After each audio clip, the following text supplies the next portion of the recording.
పితా పుత్ర పవిత్రాత్మ నామమున ఆమెన్. క్రీస్తునాథుని యందు మిక్కిలి ప్రియ సహోదరి సహోదరులారా, గుణదల మాత మహోత్సవాలు అధికారికంగా ప్రారంభం కాబోతూ ఉన్నాయి. ఈ సందర్భంగా నేను దానికి ముందుగానే ఆ పరిశుద్ధ గుణదల మాతను సందర్శించుకొని ప్రార్థించుకోవడానికి, అదేవిధంగా ఆ మరియ తల్లి గురించి, గుణదల మాతను గురించి కొన్ని ఆధ్యాత్మికమైన మాటలు మీతో పలకటానికి, పంచుకోవడానికి రావటం జరిగింది. ప్రభునందు మిక్కిలి ప్రియ సహోదరి సహోదరులారా, మన రెండు తెలుగు రాష్ట్రాలలో, యావత్ భారతావనిలో కూడా పరిశుద్ధ గుణదల మాత మహోత్సవం, పరిశుద్ధ గుణదల మాత పుణ్యక్షేత్రం అనేటువంటిది పేరెన్నిక కలిగినటువంటిది.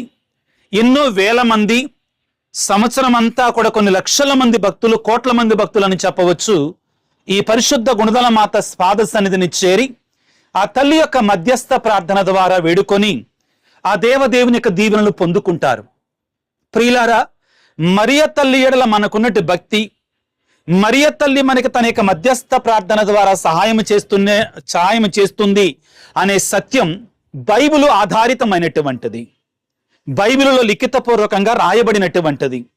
ఉదాహరణకి, గబ్రియేలు సన్మంస్కుడు మరియ తల్లి దగ్గరికి వచ్చి అనుగ్రహ పరిపూర్ణులారా నీకు శుభము అని పలికిన తర్వాత ఆ మరియ తల్లి దేవదేవుని చేత గబ్రియేలు సన్మంస్కుడి నుంచి వాగ్దానం పొందుకున్న తర్వాత ఆమె దేవుని కుమారునికి మరి తల్లి కాబోతుందని తెలుసుకున్న తరువాత మరియ తల్లి ఎలిజబెత్తమ్మ అవసరతలో ఉన్నదని తెలుసుకొని లూకా సువార్త 1వ అధ్యాయం 39వ వచనం నుంచి మనం చదువుకుంటే ఆ యొక్క ఎలిజబెత్తమ్మ దగ్గరికి వెళ్ళి ఆమెకు సహాయం చేసింది.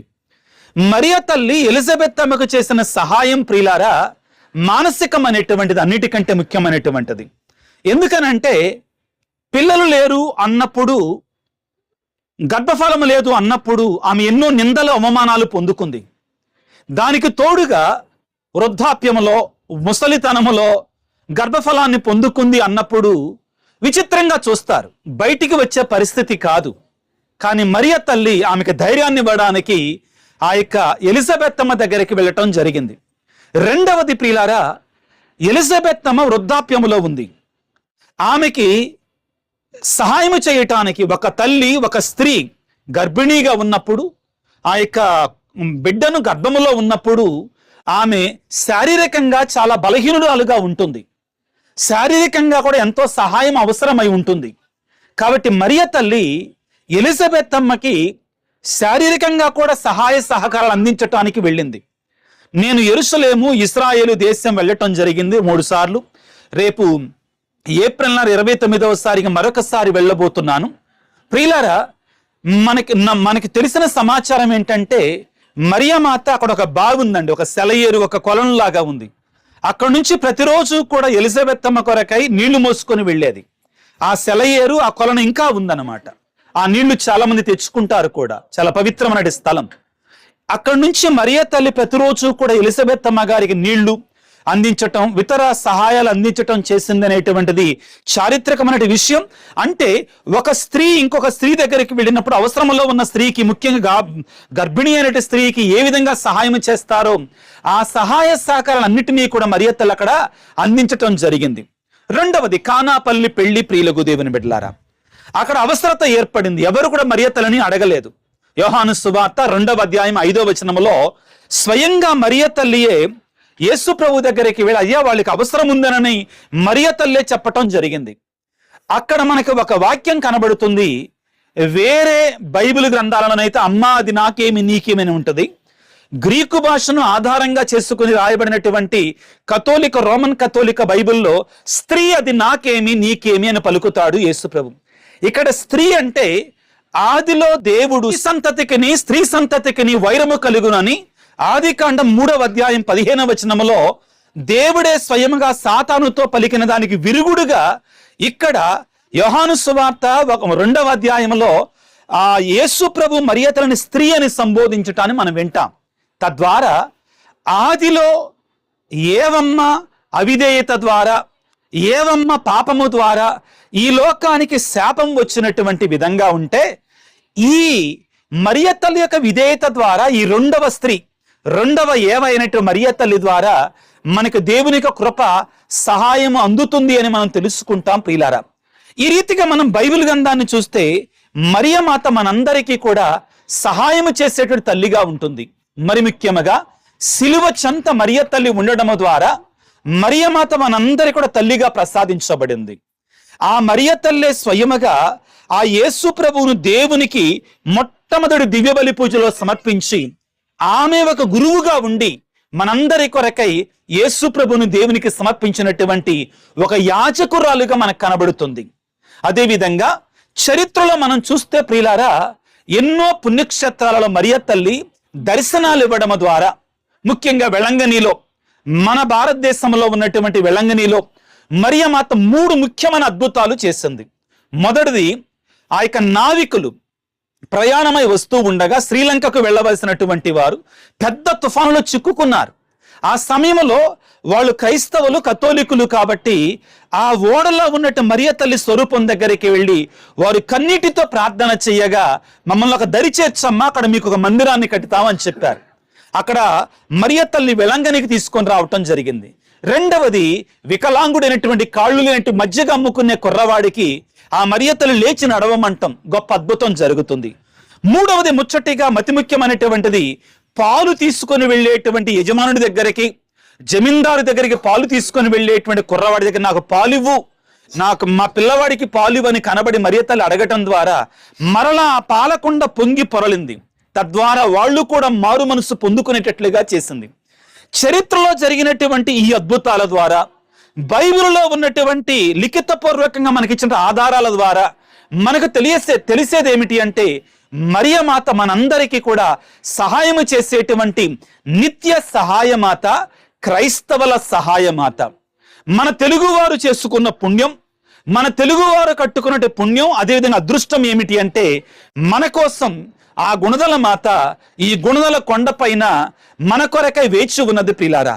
ఇదిగో ఈ గుణదల మాత మహోత్సవాల సమయంలో, లేకపోతే నవదిన పూజా సమయాలలో ఏదో ఒక సమయంలో మీరందరూ కూడా మరి సమయాన్ని చూసుకొని ఆ తల్లి దగ్గరికి వచ్చి ప్రార్థన చేసుకోవలసిందిగా మిమ్మందరినీ కూడా ఆహ్వానిస్తూ ఉన్నాను. ప్రియులారా, చాలా మంది అనేటువంటి ప్రశ్న ఏంటంటే, దేవుడు అన్ని చోట్ల లేరా, మనం ఇక్కడ ప్రార్థన చేసుకుంటే మరి దేవుడు మనం ఆలకించడాని అని అంటూ ఉంటారండి. కానీ బైబిల్ గ్రంథంలో మనం చూసేటువంటి సత్యం ఏమిటి అంటే, యేసు ప్రభు అంతటి వాడే కొన్ని సందర్భాలలో కొన్ని ప్రత్యేకమైన స్థలాలకు వెళ్ళి ప్రార్థన చేసుకున్నాడు. మనం చదువుకుంటాం ప్రియులకు దేవుని బిడ్డలారా, యేసు ప్రభు ఉదయాన్నే లేచి ఒలీవల తోటకు వెళ్ళేవాడు ప్రత్యేకంగా. ఎందుకు మరి ఒలీవల తోటకే వెళ్ళాలి? అది ఆయనకి ప్రార్థనకి అనుకూలంగా ఉండే ప్రదేశం కాబట్టి ప్రియులారా. ఆయన యెరూషలేము దేవాలయాన్ని 12 ఏళ్ల నుంచి వెళ్ళినట్లు మనం చూస్తాం. అంతకు ముందు ఆయన దేవాలయంలో కానుకగా సమర్పించినప్పుడు కూడా ఆ సిమియోను ప్రవక్త, అన్నమ ప్రవక్త ఉన్నప్పుడు కూడా అక్కడ మనకి యేసు ప్రభు యెరూషలేము దేవాలయానికి వెళ్ళినట్లుగా మనం చూస్తాం. పవిత్రమైనటువంటి, పరిశుద్ధమైనటువంటి స్థలాలని, పుణ్యక్షేత్రాలని సందర్శించుకున్నాడు యేసు ప్రభువు కూడా. ప్రియులకు దేవుని బిడ్డలారా, వీలున్నటువంటి వారందరూ కూడా తప్పనిసరిగా ఆ మరియమాత పాద సన్నిధిలో చేరి ఆ దేవాది దేవుని యొక్క దీవెనలు పొందుకోవలసిందిగా ప్రత్యేకంగా మనవి చేస్తూ ఉన్నాను. ఈ సందర్భంగా తలలు వంచి ప్రార్థన చేసుకుందాం. ఈ యూట్యూబ్ ద్వారా, అదే ఇక్కడ ఉన్నటువంటి వారు ఎవరైతే ఈ దేవుని యొక్క వాక్యాన్ని ఆ మరియ తల్లి యొక్క పాదాల సన్నిధిలో చూస్తూ, వింటూ, ఆలకిస్తూ ఉన్నారో మీ అందరి కోసం ముఖ్యంగా ఈ సమయంలో ప్రార్థన చేస్తున్నాను. ముఖ్యంగా ప్రియులారా, 9, 10, 11 ఫిబ్రవరి నెలలో జరిగేటువంటి ఈ పండుగలలో ఆ దేవాది దేవుడు ఆ మరియమాత మధ్యస్థ ప్రార్థన ద్వారా ఇక్కడికి వచ్చే భక్తులందరికీ కూడా దేవుని యొక్క దీవెనలను సమృద్ధిగా ప్రసాదించాలని, వారి యొక్క కోరికలు, వారి యొక్క ఆలోచనలు, తలంపులన్నింటినీ ఆశీర్వదించాలని, ముఖ్యంగా ఎవరైతే బాధలు, కష్టాలలో ఉన్నారో, వేదనలో ఉన్నారో వారందరిని దీవించమని తలలు వంచి ప్రార్థన చేసుకుందాం. ప్రార్థనకు ముందుగా అందరం వాడి చేతులు జోడించి 3 సార్లు మంగళవార్త ప్రార్థనను వేడుకుందాం. మరియ తల్లికి ఇష్టమైనటువంటి, దేవునికి ఇష్టమైనటువంటి ప్రార్థన చేసుకుందాం. దేవర ప్రసాదము చేత నిన్న మరియమ్మ వందనము. ప్రభువు మీతో ఉన్నారు, స్త్రీలలో ఆశీర్వదించబడిన వారు మీరే, మీ గర్భఫలముకు యేసు ఆశీర్వదించబడిన వారుగానే. పరిశుద్ధ మరియమ్మ, సర్వేశ్వరుని యొక్క మాత, పాపాత్మలమైనడు మా కొరకు ఎప్పుడును మా మరణ సమయమందున ప్రార్థించండి. ఆమెన్. దేవర ప్రసాదము చేత నిన్న మరియమ్మ వందనము. ప్రభువు మీతో ఉన్నారు, స్త్రీలలో ఆశీర్వదించబడిన వారు మీరే, మీ గర్భఫలముకు యేసు ఆశీర్వదించబడిన వారుగానే. పరిశుద్ధ మరియమ్మ, సర్వేశ్వరుని యొక్క మాత, పాపాత్మలమైనడు మా కొరకు ఎప్పుడును మా మరణ సమయమందున ప్రార్థించండి. ఆమెన్. దేవర ప్రసాదము చేత నిండిన మరియమ్మ వందనము. ప్రభువు మీతో ఉన్నారు, స్త్రీలలో ఆశీర్వదించబడిన వారు మీరే, మీ గర్భఫలముకు యేసు ఆశీర్వదించబడిన వారుని. పరిశుద్ధ మరియమ్మ సర్వేశ్వరుని యొక్క మాత, పాపాత్మలమైనడు మా కొరకు ఎప్పుడును మా మరణ సమయమందున ప్రార్థించండి. ఆమెన్. పితా పుత్ర పవిత్రాత్మకు మహిమ కలుగునుగాక. ఆదిలో కలిగినట్లు ఇప్పుడును ఎప్పుడును సదాకాలం మీకే స్తోత్రము కలుగునుగాక. ప్రార్థించుదము. సర్వశక్తి గల సర్వేశ్వర, సర్వోన్నతుడా, ప్రేమామయుడా, మరియ తల్లిని ఇదిగో నీ కుమారునికి తల్లిగా ఉండాలని నీవు ఆదిలోనే ప్రణాళిక చేసుకున్నావు ప్రభువా. ఆ ప్రణాళికను నెరవేరుస్తూ రక్షణ ప్రణాళికలో భాగంగా ఆ మరియ తల్లికి సముచితమైనటువంటి మహోన్నతమైన స్థానాన్ని ప్రసాదించి సకల మానవాళిని కూడా నీ కుమారుని పాదసన్నిధి చేర్చే బాధ్యతను ఆ తల్లి మీద మీరు ఉంచారు. ఈ లోకములో ఉన్నట్టు బిడ్డలందరికీ కూడా తల్లిగా ఆమెను ప్రసాదించారు. మీకు స్తోత్రాలు ప్రభువా, మీకు వందనాలు. అమ్మా తల్లి మరియమాత, గుణదల మాత, ఈనాడు నీ పాద సన్నిధిలో చేరి ఇదిగో ప్రార్థన చేస్తూ ఉండగా అలనాడు ఎలిజబెత్తమ్మకు సహాయం చేసిన రీతిగా, కానాపల్లి పెళ్లిలో సహాయం చేసిన రీతిగా, సిలువ సన్నిధిలో ఉండి మా అందరికీ అమ్మవైన రీతిగా, మేడపై గదిలో అపోస్తుల కార్యాలు 1వ అధ్యాయం 14వ వచనంలో వారందరికీ తోడుగా ఉండి ప్రార్థనలో ఏకీభవించి బలాన్నిచ్చినటువంటి రీతిగా ఈనాడు ఈ వాక్య పరిచర్యలోను ఈ ప్రార్థనలో ఏకీభవించి వేడుకుంటున్న ప్రతి బిడ్డ యొక్క ప్రార్థనను ఆలకించమ్మా. మా కొరకే నీ కుమారుని సన్నిధిలో వేడుకో తల్లి. నిత్య సహాయ మాతగా, ఆరోగ్య మాతగా, గుణదల లూర్దు మాతగా, విలాంకని మాతగా మా అందరి కొరకే ప్రార్థన చెయ్యి తల్లి. అనారోగ్యముతో బాధపడుతున్న ప్రతి బిడ్డను ఇదిగో మధ్యస్థ ప్రార్థన ద్వారా ఆరోగ్య మాతగా నీ కుమారుని సన్నిధిలో ప్రార్థన చేసి పరిపూర్ణమైన ఆరోగ్యాన్ని ప్రసాదించమని వేడుకొనుచున్నాము. కుటుంబాలలో ముఖ్యంగా తల్లి శాంతిని, సమాధానాన్ని సమృద్ధిగా ప్రసాదించమ్మా.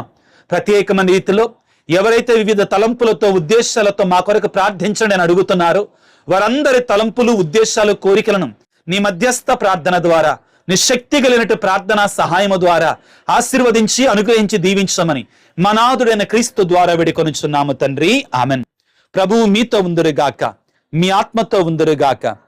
సర్వశక్తి గల సర్వేశ్వరుడు ఆ గుణదల లూర్దు మాత మధ్యస్థ ప్రార్థన ద్వారా పిత, పుత్ర, పవిత్రాత్మ మిమ్ము, మీ కుటుంబాలను, మీకున్న సమస్తాన్ని కూడా చల్లగా దీవించి ఆశీర్వదించి కాపాడుదురుగాక. పరిశుద్ధ గుణదల మాత మా కొరకు వేడుకొనండి. పరిశుద్ధ గుణదల మాత మా కొరకు వేడుకొనండి. పరిశుద్ధ గుణదల మాత మా కొరకు వేడుకొనండి. God bless you. దేవుడి మిమ్ము దీవించుగాక. ఆమెన్. క్రీస్తునాథుని యందు మిక్కిలి ప్రియ సహోదరి సహోదరులారా, మీలో చాలా మంది ఎప్పుడు ప్రారంభం అవుతాయండి, నవదన జపాలు ఎప్పుడండి, నవదన పూజలు ఎప్పుడండి, పండగలు ఎప్పుడండి అని అడుగుతున్నారు. ఎవరు పూజలు చేస్తారని అడిగారు. కాబట్టి మీ అందరికీ కూడా ఈ వీడియో చాలా ఉపయోగకరంగా ఉంటుంది. చాలా మందికి దీన్ని ఫార్వర్డ్ చేయడానికి కూడా ప్రయత్నం చేయండి. ప్రథమంగా మీరు గుర్తుంచుకోవాలి, గుణదల మాత మహోత్సవాలు అధికారికంగా జనవరి 31వ తారీఖు సాయంత్రం 5 గంటలకి బిషప్ గారి చేతుల మీదుగా గుణదల మాత ప్రధాన దేవాలయం ముఖద్వారం వద్ద ప్రారంభమవుతాయి. అశేష జనానికం మధ్యలో గుణదల మాత పుణ్యక్షేత్ర ప్రాంగణములో బిషప్ గారు ఈ యొక్క పండుగలను అధికారికంగా ప్రారంభోత్సవం గావించటం జరుగుతుంది. ఆ తరువాత అదే రోజున కొండపైకి ఎదిగి ఈ భాగానికి వచ్చి దివ్యబలి పూజను సమర్పించుకోవటం జరుగుతుంది. జనవరి 31 నుండి ఫిబ్రవరి 9వ తారీఖు వరకు కూడా ప్రతిరోజు సాయంత్రం 5 గంటలకి కింద నుంచి, కొండ కింద నుంచి ఇక్కడ వరకు కూడా జపమాలను జపించుకుంటూ వచ్చి దివ్య ప్రసాద ఆరాధనతోటి ఇక్కడ దివ్య బలి పూజను సమర్పించుకోవటం జరుగుతుంది. ఇక అతి ముఖ్యమైనటువంటి చివరి 3 దినాలు అంటే ఫిబ్రవరి 9, 10, 11 తారీఖులలో దివ్య బలి పూజలు. ప్రతిరోజు ఈ 3 రోజుల్లో కూడా ఉదయం 7 గంటలకి, సాయంత్రం 5 గంటలకి బిషప్ గార్లచే దివ్య బలి పూజలు ఉంటాయి. అదేవిధంగా మధ్యాహ్నం 11 గంటలకి విచారణ ప్రధాన దేవాలయం పెద్ద గుడిలో దివ్య బలి పూజ ఉంటుంది. కాబట్టి మీరు ఈ పండగ వచ్చేటువంటి వారు ఈ 3 దినాలలో జరిగేటువంటి, ప్రతిరోజు జరిగేటువంటి 3 పూజలలో ఏదో ఒక పూజలో పాల్గొని దేవుని యొక్క ఆశీర్వాదాలు పొందుకోవలసిందిగా మనవి చేస్తున్నాను. ఇంకా ఎక్కువ సమాచారం కావాలి అనుకునేటువంటి వారికి నేను ఇప్పుడు చెప్పేటువంటి విషయాలు మీరు గుర్తుంచుకోవాల్సిందిగా మనవి చేస్తున్నాను. 9వ తారీఖు ఫిబ్రవరి నెల ఉదయం 7 గంటలకి సిల్వర్ జూబిలీ, గోల్డెన్ జూబిలీ గురువుల చేత దివ్యబలి పూజ ఉంటుంది. గుణదల ఆ యొక్క ప్రాంగణంలో పెద్ద స్టేజ్ మీద. అదే రోజున సాయంత్రం 6 గంటలకి కడప మేత్రానులు, నూతనంగా మేత్రానులు అనేటువంటి సగినాల పాల్ ప్రకాష్ బిషప్ గారి చేత దివ్య బలి పూజ ఉంటుంది. 10వ తారీఖు 2వ రోజు ప్రధాన పండగలలో ఉదయం 7 గంటలకి పూజ్య మహాఘనత వహించినటువంటి పిల్లి అంతోనిదాసు గారి పీఠాధిపతులచే దివ్య బలి పూజ ఉంటుంది ఉదయం 7 గంటలకి 10వ తారీఖున. అదే రోజు అనగా 10వ తారీఖు సాయంత్రం 6 గంటలకి సమిష్టి దివ్య బలి పూజ విశాఖ మేత్రాసన అగ్రపీఠాధిపతులైనటువంటి ఉడుమల బాల బిషప్ గారిచే దివ్య బలి పూజ ఉంటుంది. ఇక అన్నిటికంటే ప్రధానమైనటువంటి పండగ రోజు ఫిబ్రవరి 11వ తారీఖు ఉదయం 7 గంటలకి మన విజయవాడ మేత్రానులైనటువంటి మహాగణ తెలగతోటి జోసెఫ్ రాజారావు గారు సమిష్టి దివ్య బలి పూజను సమర్పిస్తారు.